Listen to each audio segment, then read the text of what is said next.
Price Lord.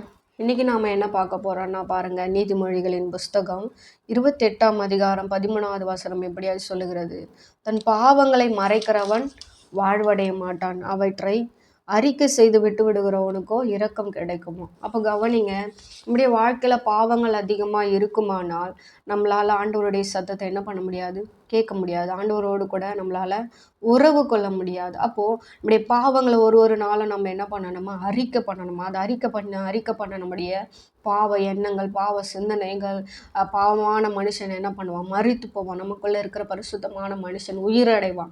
அப்போ தான் நம்மளால் ஆண்டவருடைய சத்தத்தை கேட்க முடியும், ஆண்டவரோடு கூட வாழ முடியும், ஆண்டவர் கொடுக்குற ஆசீர்வாதங்களையும் நம்ம பெற்றுக்கொள்ள முடியும். அது மட்டும் இல்லாமல் ரொம்ப முக்கியமான காரியம் என்னென்னா, நம்ம நித்திய ஜீவனுக்கு போக முடியும். அல்லேலூயா. இதுதான் நமக்கு ரொம்ப முக்கியம். இந்த உலகத்தில் இல்லை, அதை காட்டிலும் மேலான ஒரு வாழ்க்கை நமக்கு இருக்கிறது. ஸோ நம்ம அதை நோக்கி நம்ம பயணம் பண்ணுவோம். இந்த உலகத்தின் காரியங்கள் எல்லாம் கொஞ்ச நாளில் மறைஞ்சு போயிடும். நித்தியமான ஒரு வாழ்க்கை நமக்கு கிடைக்க போகிறது. அது என்னென்னா பரலோக ராஜ்யம். அந்த பரலோக ராஜ்யத்தில் நம்ம எல்லாரும் சந்தோஷமாக இருப்போம். ஸோ அந்த இடத்துல நம்ம எல்லாரும் மீட் பண்ணுவோம். நீங்களும் தைரியமாக இருங்க, அந்த வழியில் நீங்கள் நடங்க. கர்த்தர் உங்களை ஆசீர்வதிப்பார். தேங்க்யூ. God bless you.